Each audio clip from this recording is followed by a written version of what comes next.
Radio Sucesos 101.7 FM presenta su noticiero Sucesos con Milton Pérez y Verónica Larrea. Un periodismo libre para una democracia plena. Los hechos y las opiniones de los sucesos que marcan nuestro tiempo.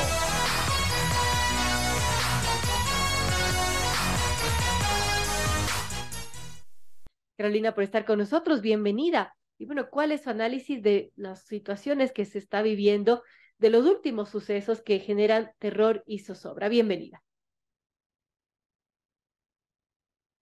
Hola, buenos días, Verónica. Un gusto estar con ustedes esta mañana. Un saludo a todas y a todos quienes nos escuchan.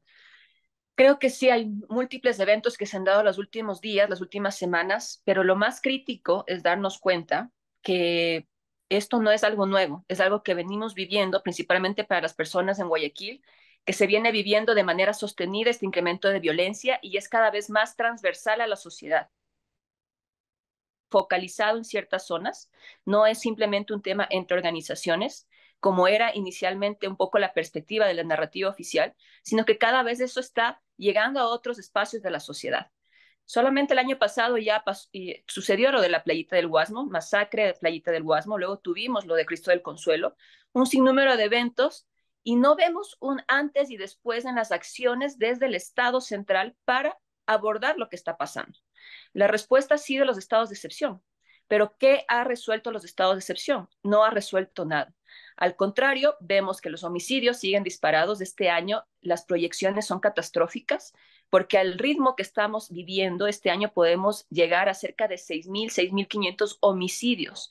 Es decir, si el año pasado ya cerramos con una tasa de 25.6, este año podríamos llegar a niveles superiores a Colombia, México y muy cercano a lo que se vive en otros países sumamente violentos de la región, incluso ya estando dentro de los 4 más violentos de América Latina. Bueno, qué complejo, ¿no? Y ahora que se viven estas situaciones con temas de explosivos, en la zona 8, por ejemplo, se conoce que se registran más de 40 amenazas con explosivos en lo que va de este año, la mayoría de ellas con pentolita y está dirigida a locales comerciales. Es decir, se ha dado esta modalidad de extorsionadores, de las famosas vacunas, y cada vez esta es una situación que va increyendo y preocupa mucho a la ciudadanía. Muchos de estos casos incluso no se denuncian, Carolina, porque los comerciantes temen que después salen libres de estas personas, saben que les denunciaron y vuelven con más saña o les pueden incluso hacer daño a su familia, asesinar, como ya se ha visto en varios casos. Efectivamente, aquí tenemos varios niveles. Tenemos el nivel de delincuencia organizada que ha estado ahí presente permanentemente, incluso con nuevas alertas. No es que se está haciendo un trabajo totalmente efectivo como se trata de mostrar, porque el último informe de Naciones Unidas que fue publicado hace unas 2 semanas y media hace un énfasis específico sobre los mercados ilícitos de cocaína hacia Europa y resalta que Ecuador es responsable del 30% de la cocaína que ingresa en el este y centro de Europa desde el continente sudamericano, es decir, mucho más que lo que ingresa desde Colombia o lo que ingresa tradicionalmente desde Brasil. Eso significa que las organizaciones criminales están observando que por Ecuador tienen mayores facilidades y existen mayores vulnerabilidades para poder sacar la droga. La producción de coca ha crecido en cerca de 43% a comparación del último año. Eso quiere decir que se está en los niveles récord de producción de coca y eso genera mayor flujo de droga que busca salir por nuestro país. Y hay una disputa, sí, es parte del escenario que estamos viendo, por quién oferta servicios criminales para poder lograr trasladar, asegurar el transporte, el aseguramiento de casas de seguridad dentro de los diferentes puntos de la ciudad, no solamente en la parte del puerto de Guayaquil, sino sobre todo en el distrito noreste de Nueva Prosperina. Y claro, eso es uno de los elementos, pero por debajo tenemos una población con alta vulnerabilidad social y económica que está siendo seducida por economías ilícitas para involucrarse en esto. Y es por eso es que se puede observar esta especie de gran masificación del tema también de las vacunas, que no solamente responde a un tema de estructuras orgánicas o estructuras organizadas, sino también como formas de sobrevivencia de ciertos sectores de la población que han visto en esto una forma de ganar recursos de manera ilícita para poder también generar supervivencia y poder con esos ingresos comprar armamento, ganar mayor poder, mayor territorio, población Y eso es lo crítico, Verónica, porque estamos viendo en ciertos sectores de Guayaquil cómo se van consolidando estructuras de gobernanza criminal. Es decir, la criminalidad es quien define las dinámicas sociales, económicas, es incluso quien provee salud, educación, recursos, seguridad, alimentación a la población, y entonces tenemos una base social que sigue creciendo y que va a ser mucho más difícil para que el Estado pueda recuperarlo. Bueno, da terror realmente. Y Carolina, ¿qué tanto de esto podríamos atribuirle que es un tema que tiene que ver con las drogas? ¿Qué tanto porcentaje podemos decir que es crimen organizado, temas de drogas? ¿Y qué otro porcentaje es delincuencia común que está aprendiendo lamentablemente estas malas mañas de los grandes, ¿no? De los grandes narcotraficantes y bandidos. No podríamos hablar de un porcentaje, pero sí de un ecosistema criminal, es decir, están conectados, no están separados los unos con los otros. Entonces, mientras la criminalidad organizada busca generar canales seguros para el envío de la droga, las otras organizaciones más pequeñas buscan generar mayor poder y mayor monopolio de territorios para llamar la atención de las organizaciones grandes y poder otorgar servicios criminales como sicariato o como seguridad en diferentes puntos. Ahora estamos viendo, y no es la primera vez, usted mencionaba lo de Plaza Lagos, ya tuvimos otros eventos también cerca de Mall del Sol, en Guayaquil mismo, después tuvimos en urbanizaciones muy cercanas el tema de secuestros en la vía San Morondón. Entonces hay varios elementos que están ahí que nos muestran que hay una transversalidad. Y como decía, por otro lado, la respuesta es mayor presencia militar y policial, pero una policía que todavía no está equipada, que no tiene equipamiento básico operativo para que pueda realizar su trabajo, que se ha solicitado que se le refuerce esas capacidades, no está siendo priorizado en el presupuesto. Tampoco vemos liderazgo para tomar decisiones y sumar esfuerzos de diferentes poderes del Estado. E incluso el contexto político en el que estamos en este momento de alta incertidumbre también genera un impacto de eso, porque posterga la toma de decisiones y posterga el pensar en acciones de mediano y largo plazo, que es algo urgente que necesitamos en este momento. Amigos, a las 8 en punto conversamos con Carolina Andrade, politóloga, analista en temas de seguridad e inteligencia. Y bueno, esto que vivimos realmente nos tiene en zozobra. Y hay una nota, por ejemplo, que publica Diario El Universo que dice: Ecuador está rankeado en el puesto 15 de 193 países de tener presencia de bandas delictivas. De esto según el Observatorio de Crimen Organizado. Espeluznante, Carolina, desde el puesto 15 de 193 países. ¿Cómo estamos?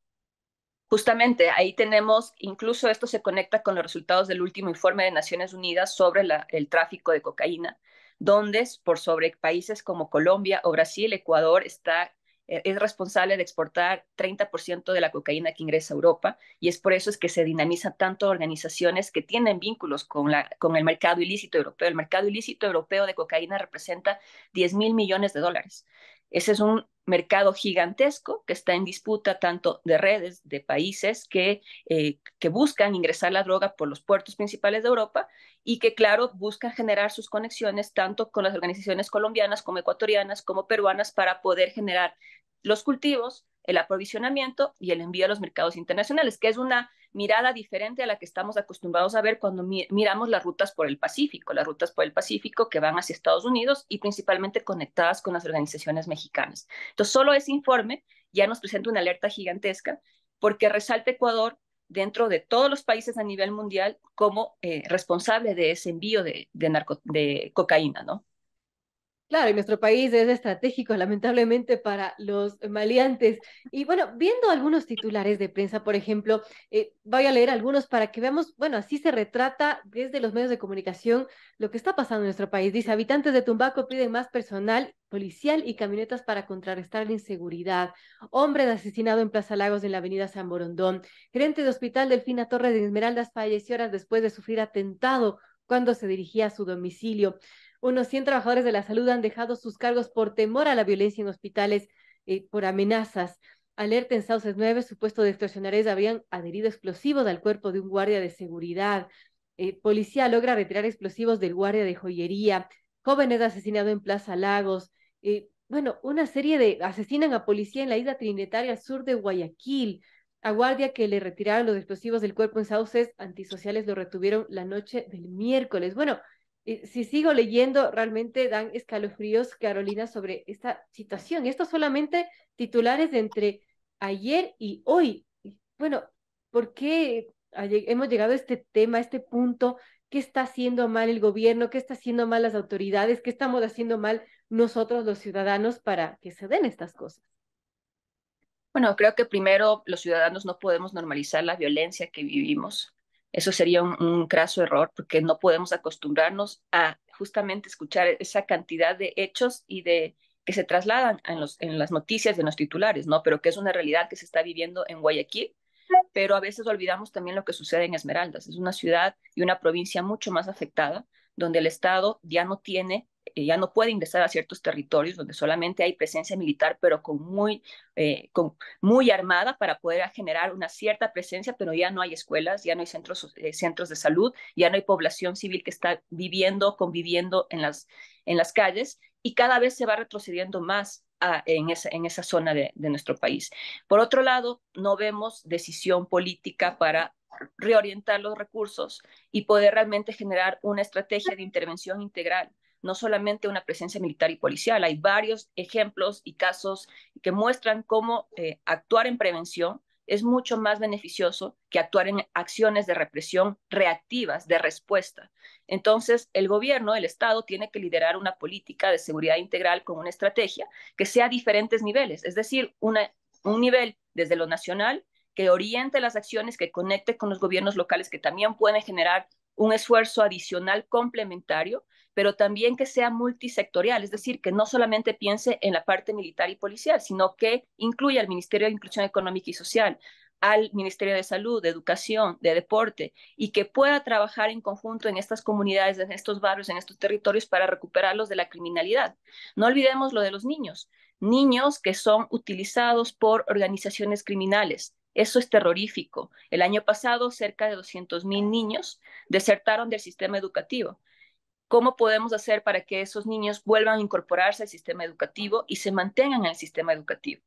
Eso es una estrategia que es reconocida por varios organismos internacionales, el poder trabajar en acciones de prevención en la primera infancia y en la gestión del tiempo libre de los niños y jóvenes.